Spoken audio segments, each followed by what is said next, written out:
Барлықтарыңызға сәлем. Бүгін логотип жасаймыз сіздердің просьбалар, өтініштеріңіз бойынша. Көптен бері жасау керек бір логотип бар еді, соны жасаймыз. Соның примерінде бағдарламамен қалай жұмыс жасау керек, логотип қандай болу керек сияқты сұрақтарды талқылап өтеміз. Так, программаны қосайын. Мен CorelDRAW бағдарламасымен жұмыс жасаймын. И сіздерге де соны кеңес беремін. Логотип жасау кезде Corelмен жасаған дұрыс.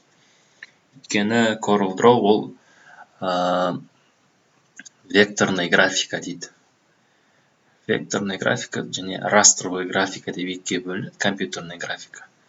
Растровый ол сурет жақындатқан кезде пиксельдерден тұрады. А векторный графика ол аты айтып тұр ғой, векторы.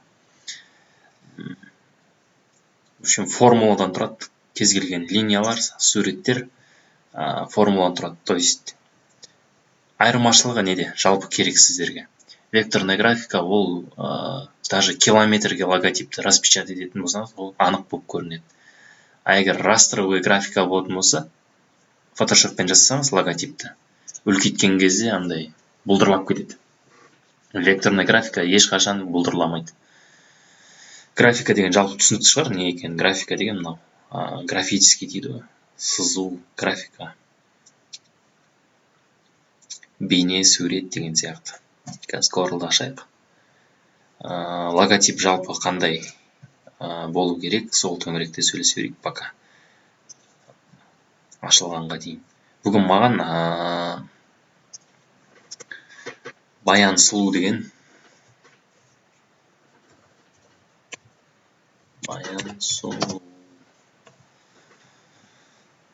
Сұлу деген логотип керек. Мебельный фирма, қалай жасаймыз? Ойланып көрейік. Баян Сұлу білеміз, конфет шығаратын, кондитерский фабриканың несі.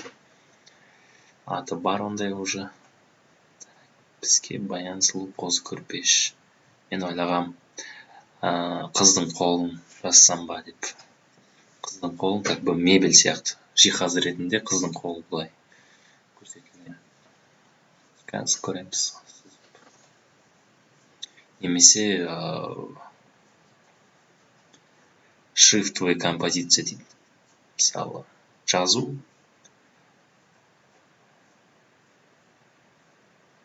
Мысалы, мынандай.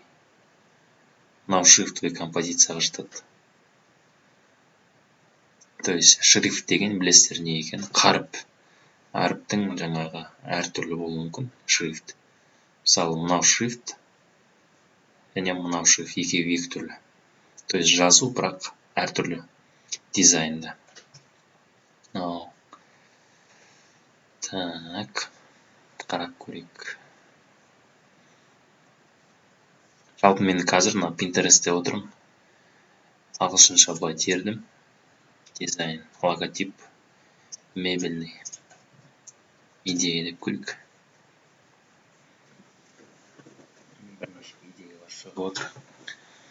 Жалпы логотип жасаған кезде кішкене ізденіс болу керек. Логотипте мән мағына болғанда дұрыс, кейбір жағдайда болмағанда дұрыс. Жалпы егер шрифтовый композиция болатын болса, оған мән мағына керек емес. Мысалы, мұнда кішкене мән мағына бар. Ашып көрейік. CCE. Примерно немен айналысады? For contraction and engineering. Инженерияның көрініп тұр, мысалы, сырттан қараған кез. Құрылыс какой-то объект сондай сияқты көрсетіп тұр. Барлығы шрифтовый композиция. Мысалы, ABA. Мысалы, мынау шрифтовый композиция А деген. Шрифтовый емес композиция ол Қазақ Телекомның несі логотипі.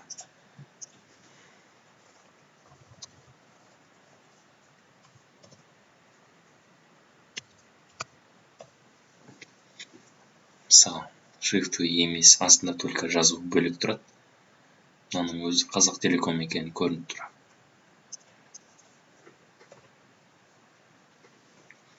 FedEx деген тоже.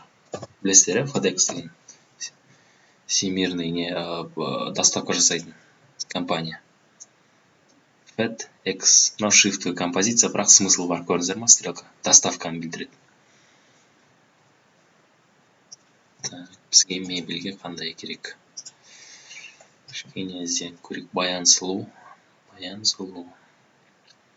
Кішкене қазақы сияқты бір оюмен болса тоже болады.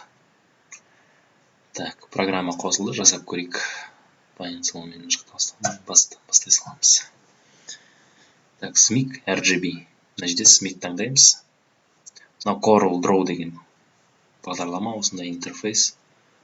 SMIC-тен тұрады. Мына жерде без разницы, өйткені біз оны экспортировать етіп шығаруымыз. Қандай бумага болған. Сіздерде по умолчанию A4 тұру керек, осылай тұра берсін тұрса. Разрешение 300 болса бола берсін, окей. Так, жаңадан файл ашылды. Бірден жазу жазып қойық. Парақтың үстінде жасау болады, немесе парақтан басқа жақта жасау болады. Рамканы жеп көрем, парақтың рамкасы көріп тұрды, сондықтан алыс жерге жасай беремін. Баян сұлу. Қателеспесем бөлек жазылады ау. Сосын үлкен әріптен. Ctrl-A. Регистр верхний. Аны бастып. Так, мен жылдам жасап жібердім, түсіндірмедім одан. Текст басасыз, мына жерде A деген әріп. Бастыңыз, кез келген жерге мышканы сол жақ батырмасын басасыз да. Капслокпен сразу жасайық. Баян 2 пробел сұлу. 2 пробел. Так, баян сұлу. Так, интерфейс жұмыс жасам. Мен былай бүйтіп әр инструмент не жасайды деп түсіндіріп отпайын. Сразу жұмыс барысында түсіндіре берейін. Өйткені смысл жоқ. Мысалы, мынаны алып, мынау не жасайды, мынау не жасайды. Уақыттың бәрі кетіп қалады. Бір логотип жасау барысында түсіндіре берейін. Так, интерфейс, мысалы, мен қазір қолмен бүйтіп жылжып жатырмын да. Артқа, алдыға ол түсінікті. Колесикамен. Мышкадағы колесика бар ғой, бұрайтын. Бұранда. Дөңгелекпен алдыға, артқа жылжытуға болады. Сосын дөңгелектің өзін басуға болады. Басқан кезде мында қол пайда болады. Былай жылжуға болады. То есть, егер мен мына жақта жұмыс жасап жатсам, бір нәрселерді өзгерттім, келесі әріпке ауысу керек.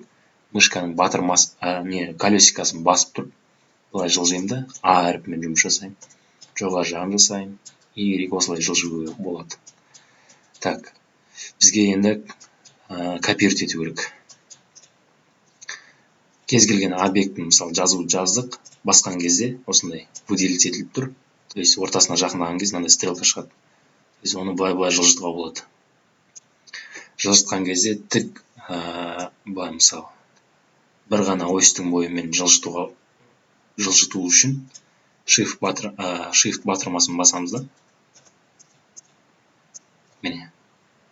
Бірінші ұстаймыз, сосын жылжытамыз, shift. Көрдіңіз, бір ғана ненің бойымен жылжиды. Немесе жоғары, төмен. Бір осьтің бойымен.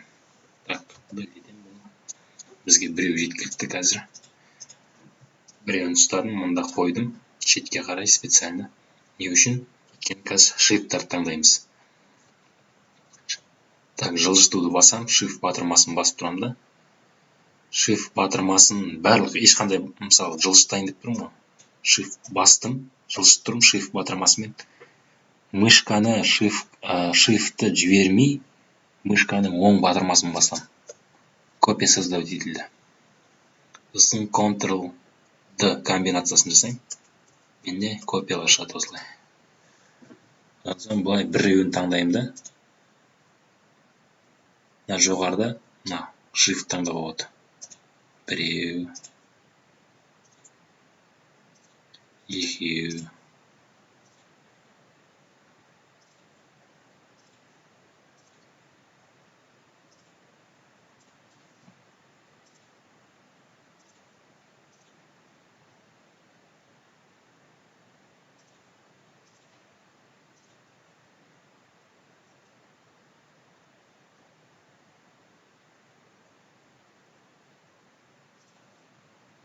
мынандай бір шрифт болсын.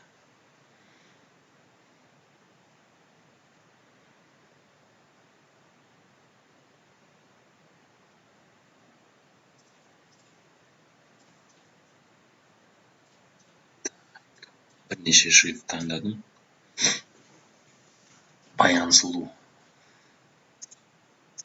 Мынау сразу отпадает. Мынау вариант емес. Мынау вариант емес, өйткені ол Ариал чересчур простой. Так, мынау бір нәрсеге жарап қалуы мүмкін. Мынау бір нәрсеге жарауы мүмкін.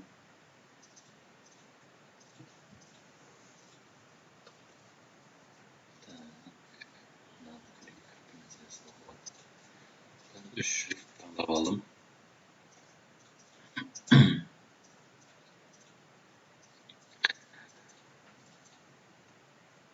Мысалы, мына шрифтпен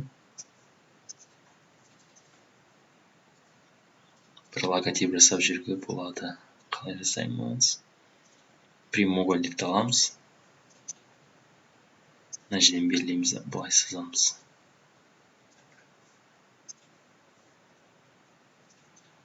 Содан соң мына жерде контур деген бар. Бастық. Мына қараңыз, стрелка тұр, контур абрис. Снаружи, а внутри деп тұр. Снаружи бастық. Мына жерде қалыңдығын көрсетіп тұр. 2.54 деп. Азайттық. Осындай жіңішке қылайық. Окей.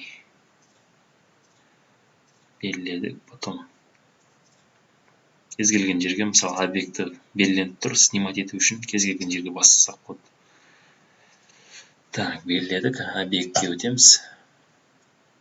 Разъединить контур. Бастық. Екеуі бөлек объект болды. Енді екеуін белгілесек, біріншісін белгіледік. Shift-ті басып тұрып, екіншісін белгілейміз. Екеуі белгіленді. Сол кезде автоматически жоғары жақтан мынандай пайда болады. Задний минус передний деген бастырып кесіп алды.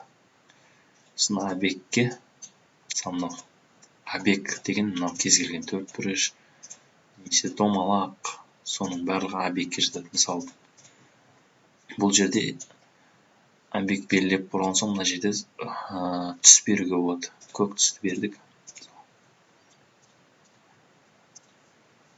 Немесе сары деген сияқты. Онда да серый, фиолетовый, кез келген түсті. Дәл сол сияқты мынаған да бір түсті бере аламыз. Сарысын бердім. Сары. Мынандай түс береміз. Қараңыздар, мына өзі белгіленіп тұр, шетіндегі контур дейді. Контурдың да цветі беріліп тұр. Мына палитраның үстінде мынандай не бар? Ең жоғары жағында менде қазір ақ, сосын ортасында қызыл сызықпен тұр. Сіздерде X болуы мүмкін. Ақ, X просто. Қара сызықпен X тұруы мүмкін. Ол цвет жоқ деген сөз. Бастым, белгілеген кезде көрдіңіздер, цвет жоқ болып кетті. Басқа түсті бердім, жасылды. Белгіледім, қайттан бассам, цвет жоқ болып кетеді. Түссіз деген сөз. Мышканың сол батырмасы, біз әдетте басып жүрген Counter-Strike ойнаған кезде ататын батырмасы цветтің суреттің ішіне бояуына жауап береді. Мысалы, кез келген бастық, былай бастық осы түстеріне жауап береді. Мышканың оң батырмасы ол абристің. Абрис деген контур мынау. Контур жиегіндегі сызықты соған жауап береді түсіне. Маған түстің керек емес мына жерде. Мысалы, мынаны алдық та, мышканың оң батырмасын жасылға бассақ, көрдіңіз бе? Мына контур жасылға айналып кетті. Маған ол жерде керек емес. Мышканың оң батырмасын түссізге бассам, контур жоқ. Хотя өзі бар. Дәл солай маған да мынаны осылай жасау керек. Контурды мышканың оң батырмасымен басып жібердім. Жоқ. Так, енді былай бір коробка создавать етемін. Барлығын бәрін белгілеймін. Выровнять и распределить деген бар. Егер болмаса, сіздерде егер басқа бір нәрсе шығып тұратын болса, бәрін белгілеген кезде, мынау выровнять и распределить. Осы тұрады, басамыз. Маған бәрін центрге выровнять ету керек. сосын мынаны соңғы сызғанымызды белгілейміз, shift басамыз да алдыңғы сызылған мына рамканы белгілейміз, кесіп тастаймыз. Міне уже какой-то логотип бар. Бұл ең қарапайым түрі. Тағы бір тәсілі бар, логотип жасауды. Мысалы, былай алдық дейді. Бұл емес.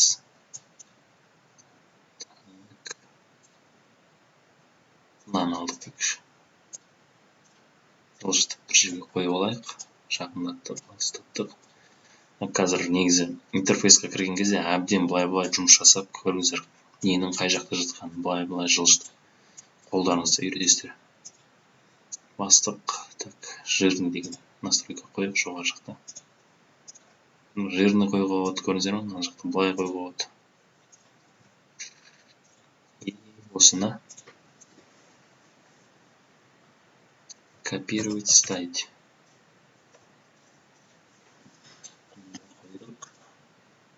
Кругты алдық.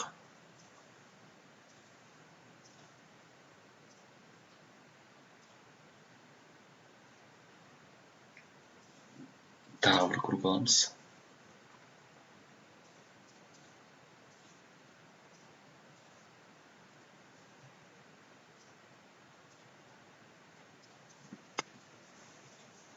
Так, екеуін белгілейміз. Осьпен турлаймыз. И кесіп тастаймыз. Өзін аламыз. Ақ түске бояймыз. Тастаймыз. Жылжытайық.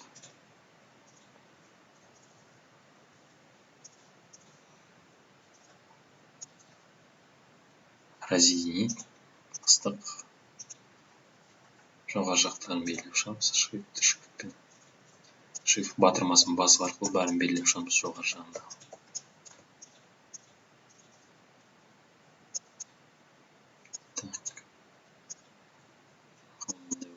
Бұлай белгілейміз да, мына батырманы басамыз. Shift басып тұрып қайтадан белгілеп шығамыз.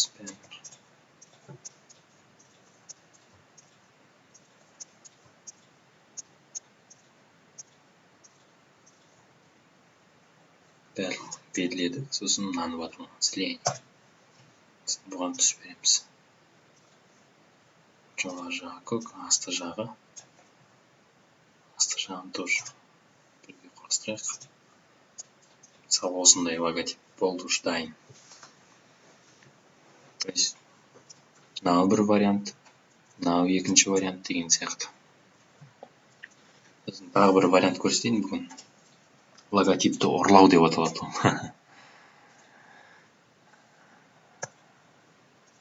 Мына жерде бір сайт бар.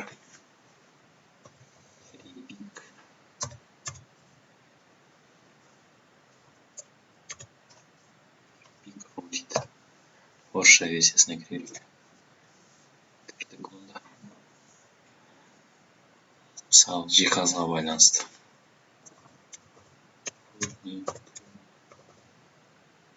Темалай, орысша жаза беруге болады.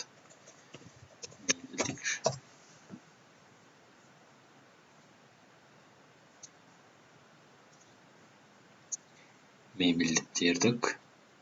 Мына жерде категорияда вектор таңдаймыз. И бесплатно деген таңдаймыз.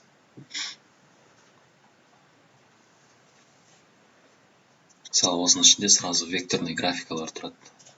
Әр түрлі. Мысалы, логотипке дайындап болған. Міне қараңыз.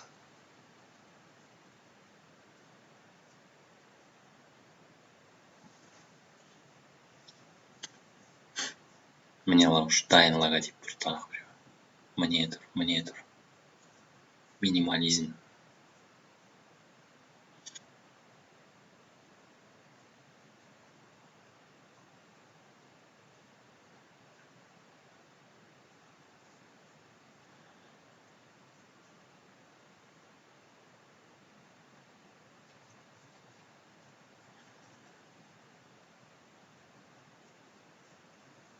Допустим, мынаны алайықшы.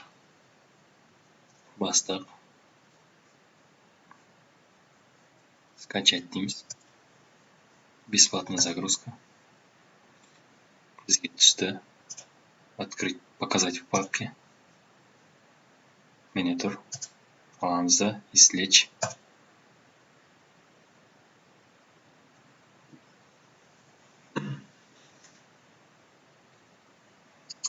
Ана архивтен извлекать етіп обычный папкаға айналдырып алдық. Сосын папканың өзіне кіреміз. Мына жерде apps деген мынандай сурет. Encapsulated PostScript деген. Соны аламыз да. Ұстап тура соны Corel'дың ішіне былай тастай саламыз.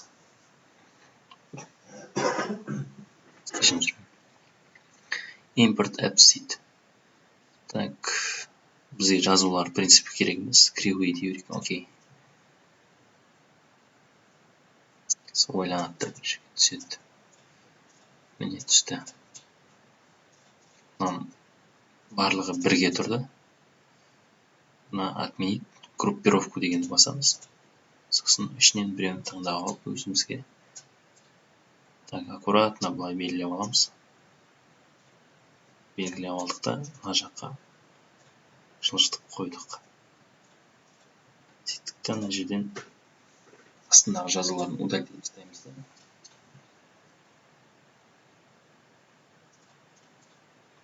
Өзіміздің жазуды қоя саламыз. Мынаның түсін қара ауыстырамыз. Түсі қара, так.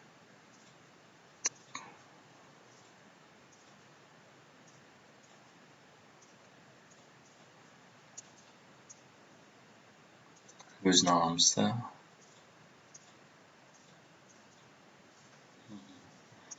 Общий бәрін белгілейміз. Выровнять етеміз осьпен. Уже бір логотип дайын.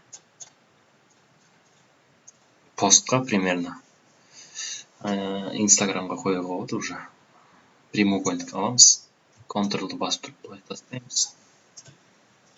Ішіне бір жиһаз ба бір нәрсенің суретін табу керек. Мынандай ағаштың суретін де қоюға болады.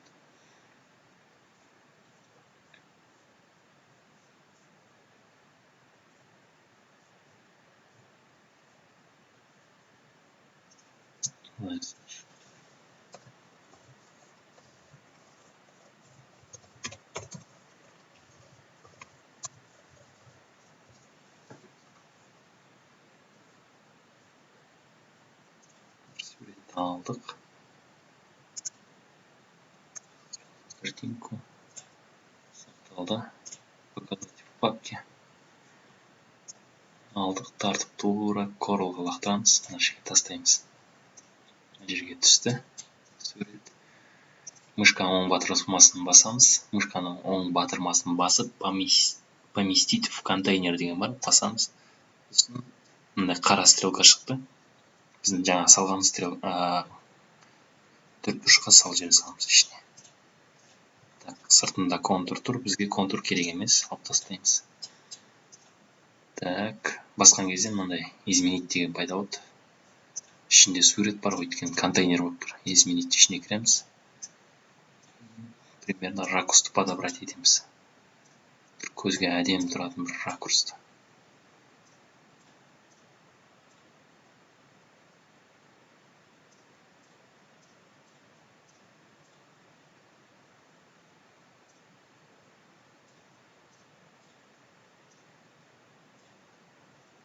Осылай қалдырдық.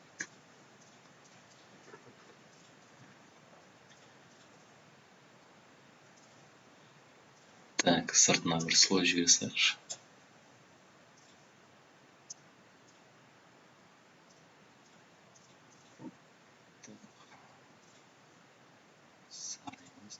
Қоңыр сияқты. Алып тастаймыз и осыдан прозрачность береміз. Прозрачность деген міне. Бір жақсы жер бұл Corel бағдарламасында AutoCAD 3D, AutoCAD түсінікті. 3D Max'та барлығы ағылшынша ғой. Corel'да барлығы орысша. Былай жақындатып қарасаңыз, кез келген инструменттің аты шығады. Прозрачность. Басамыз. Жоғарыдан однородная прозрачность. Осыны таңдаймыз. Болады осылай. Мынаның бәрін аламыз да, мынаның үстіне қоямыз. Так, бұл слой астына кетіп қалды, өйткені біз мынаны бірінші жасадық, сосын мынаны жасадық. То есть бірінші жасалған нәрсе ол астында қалып кетеді, кейінгі жасалған нәрсе ол үстінде тұрады. Белгілейміз да. Так, мышканы оң жағын басып, порядок деген бар. Задний план слой осыны басамыз. Сонда мынаны жоғары жағына қойған кезде бетінде тұрады. Ақ түспен бере саламыз, осылай.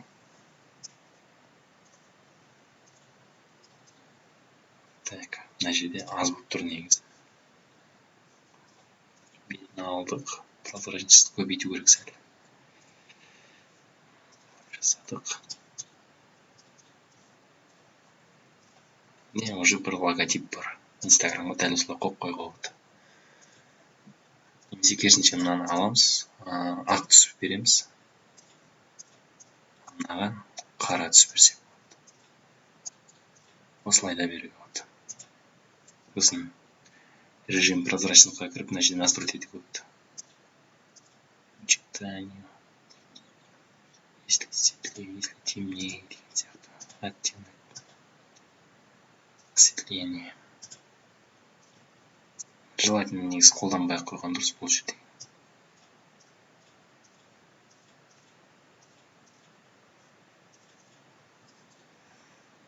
Осындай бір логотип пайда болды бізде.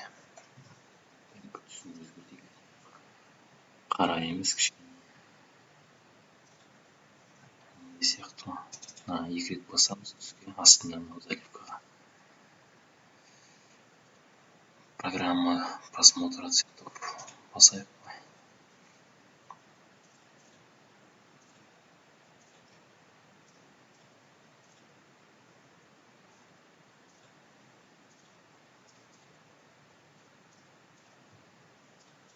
Мен бір логотип бар.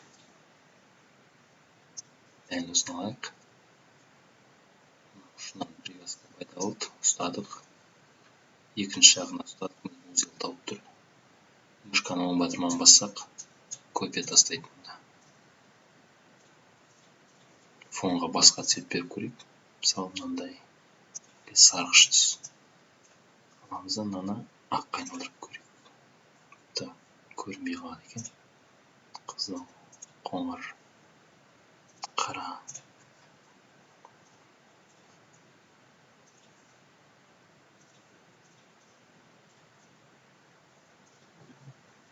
Суреттің качествосы төмен екен. Қараңыздар, пиксельдеп тұр. Растровый графика деген осы. Мынаны қараңыздар. Векторный графиканың преимуществосы. Қанша жерге жақындап келіп отырмын. Бірақ түп-түзу. Өйткені бұл математикалық формуламен салынған сурет.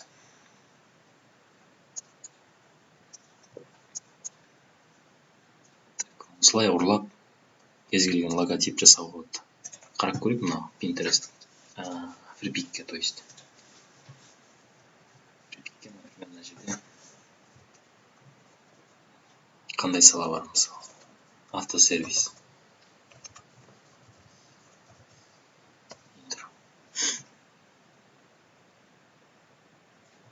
Автосервис логотип деп жаза салуға болады сразу. Бірнеше.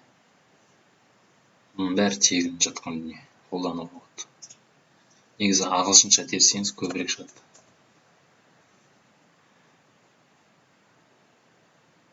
Андай даже постқа арналған нелер, сайтқа көп нәрсені осы корылмен жасап шығарып болады. Дөңгелектер. Мына Инстаграмның астында неге қойып болады? Стористарға. Допустим, мынау ремонт, авария, диагностика деген сияқты. Персонал. Міне мойканың темасында тұр. Полный мойканың темасы. Пакетпен тұр полный. Каждыйын алып, например, жазып шығуға болады. Міне мысалы. Міне готовый логотиптер тұр. Corel бағдарламасы, мысалы, Corel Draw. Осыны орнатып алыңыздар, осы жерден скач дейсіздер да, өйстіп қарап, тәуір логотип жасауға болады. Видите, просто мына жерде қойып қоя салғана неміз шрифт таңдауға болады, немесе мынаны суретті де өзгертуге болады. Кейін егер прям профессионалды түрде үйренгілеріңіз келсе, мына өзгертуді қалай істеуге болатынын барлығын көрсетіп бере аламын. Кейін сабақтарда жүреді. Қазір сабақтың өзі біраз болып қалған шығар, жарты сағаттай болған шығар. Мен жарты сағат болыпты. Осымен тоқтатамын. Сұрақтарыңыз болса комментарийға жазыңыздар. Комментарий мен міндетті түрде оқимын. Түсініксіз болған моменттер болатын болса, бәрібір тоже комментарийға жаза беріңіздер, өйткені бұл пробный сабақ қылып жібердім. Графический дизайн ешкімге үйретпеген, шыны керек, өзім үйренгенмін ғой. Опыт жоқ, қалай үйрету керек екенін Corel'ды ешкімге үйретпеген. Минустар, плюстар болса, қай жер түсінбей қалған болсаңыздар, комментарийға жазыңыздар. Мен келесі сабақ обязательно осының жалғасын түсіремін. Осының жалғасы болмаса да бір логотипті полный қалай жасалып жатқанын түсіріп беремін. Жақсы, сау болыңыздар. Келесі сабақта кездескенше.